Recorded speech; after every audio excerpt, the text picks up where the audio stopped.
This video is for those who are on the journey and desiring freedom, and just to give a little bit of a reminder, a little bit of a refreshment, a little bit of encouragement on the journey, to give a little extra oomph to your commitment, to your sacrifices, to your discipline, in growing in freedom from pornography. Hey, I'm Father Mark Mary with the Franciscan Friars of the Renewal, and this is Ascension Presents. Pornography continues to be a pandemic amongst us, amongst the faithful, amongst the whole world, right? There's just so many who continue to, really sincere and well-meaning people and Christians and viewers of Ascension Presents who deeply desire to be free from the habit or the addiction that they might have from pornography. And I do believe, just looking at sort of the 12 steps and various recovery programs, right? The solution isn't like a magic word or magic pill or magic potion. It's not something that's going to come and oh, now here's the magic key and I'm totally unlocked and totally free.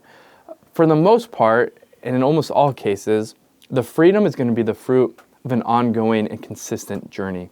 And along the journey, again, what we need to look for are not novelties, but just reminders.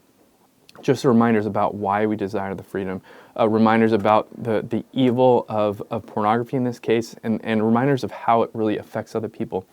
So I'm going to talk about three things. And the first is this.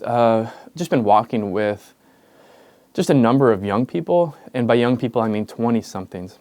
And I have a chance pretty regularly to hear their stories. And one of the things that is happening a lot, and some of you are probably familiar with it, is it seems like the age at which children are being introduced to pornography keeps going lower. And so we're talking about 8-year-olds, we're talking about 10-year-olds. Sometimes at the higher end, we're talking about 12-year-olds who are being introduced to pornography, and it's already starting to kind of get its roots in them. This is a huge problem. This is so early in their formation, and it is so addictive, right? And it gets there maybe after they have reason, but before they can really understand what's happening. And it can be a plague that really attacks them and latches onto them through their developmental years. And this has real consequences. This has real consequences in our ability to live chastity and our ability to live fidelity. And so my brothers and sisters, I want to put that out before you again, as a reminder that this pandemic or this plague of pornography, it's not going anywhere. And it's not getting lessened, but it's getting worse, and it's getting younger, and it's getting more intense, and it's getting deeper. We can't be indifferent towards this. We can't be indifferent toward this. This is a real problem and a real enemy that we really have to prayer and sacrifice and be disciplined and be prophetic about fighting. Okay. So that's number one. The second is just a reminder, and I think there's a lot of conversations, and I've seen it on Twitter, the internet, just sort of updates, right? That some of these major websites and platforms that are hosting pornography, they are just also doing a lot of really ugly and evil things, including the ways in which the pornography in that platform and that demand is fueling sexual trafficking, the way it's having content uploaded that has minors, that has rape. The whole platform, the whole thing is just rotten and really ugly. And again, we just can't have anything to do with it. When you're struggling, right? There's gonna be that little whisper, that's no big deal. It's just one more thing. Okay, whatever, you can go to confession. It is a big deal, and it's not just a small little thing. There are many people across the board in all different ways of connecting to the pornography industry that are really getting hurt and wounded and beat up and losing their livelihood and just losing any sense of their identity, growing in shame, being taken advantage of. The whole network is deeply ugly. We can't be indifferent towards it again. And we cannot participate in any way.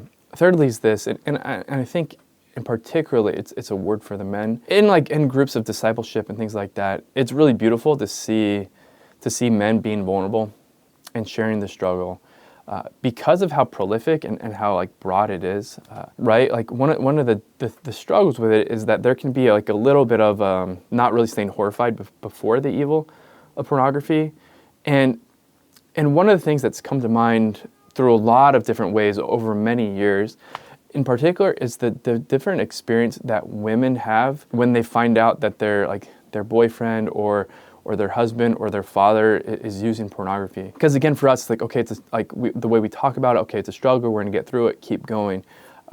And like, women have used this language multiple times with me, saying that when they learned about this, they came across it, they experienced it as a traumatic event, that they actually experienced a trauma for it. And it was deeply disorienting. It deeply broke their trust in these people, in people in general. And it can be like a wound and a trauma, which actually takes like years and years and years to fully heal through. I'm not going to say that all women experience this or only women experience this, or that if men come across this and they're like their girlfriend or their wife or their mother, that they're not going to have a similar response.